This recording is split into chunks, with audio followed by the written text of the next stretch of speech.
కొత్త డ్రామా షురూ చేసిన యాంకర్ శ్యామల ఓడిపోయిన 4 రోజుల తర్వాత వచ్చి పాపం థ్రెటనింగ్ కాల్స్ వస్తున్నాయని చెప్పి చంపేస్తామని బెదిరిస్తున్నారు అని చెప్పేసి పాపం విక్టిమ్ కార్డ్ ప్లే చేయడానికి, సింపతి డ్రామాలు క్రియేట్ చేయడానికి ట్రై చేస్తుంది.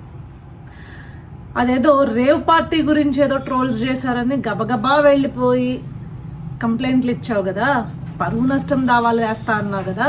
ఒకవేళ నిజంగా నీకు థ్రెటనింగ్ కాల్స్ వచ్చుంటే నువ్వు ఇట్లా లైవ్లో లేకపోతే వీడియోలో చేయవు, పోయి పిఎస్లో కంప్లైంట్ చేస్తే ఖచ్చితంగా నీ థ్రెటనింగ్ కాల్ కనుక వచ్చుండుంటే న్యాయం జరుగుద్ది. సో ఇక్కడికి వచ్చి సింపతి డ్రామాలు క్రియేట్ చేయొద్దు. నేను ఏది మాట్లాడినా నిజమే మాట్లాడాను అని చెప్పి మళ్ళీ నన్ను టార్గెట్ చేయకండి, ట్రోల్ చేయకండి, నేను పర్సనల్గా ఎవరిని మాట్లాడలేదు అంట.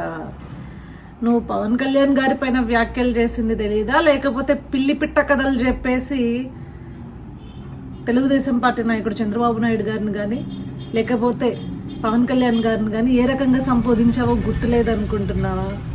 అన్నీ గుర్తున్నాయి. కాకపోతే కూటమి కార్యకర్తలు కంటే తెలుగుదేశం పార్టీ మరియు జనసేన కార్యకర్తలు ఎవరికి నిన్ను పట్టించుకునేంత టైం కానీ, నీకు సినిమా ఇచ్చేంత, అంటే నీకు ఒక సీన్ క్రియేట్ చేసేంత తాకత్ కానీ నీకు లేదు. అది గుర్తుపెట్టుకో.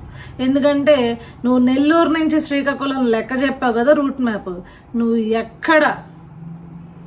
ఎక్కడ క్యాంపెయిన్ చేసినా అక్కడ చిత్తుగా ఓడిపోయింది కాబట్టి పెద్ద నిన్ను ఎవడు దేకాలని కూడా అనుకోవట్లేదు.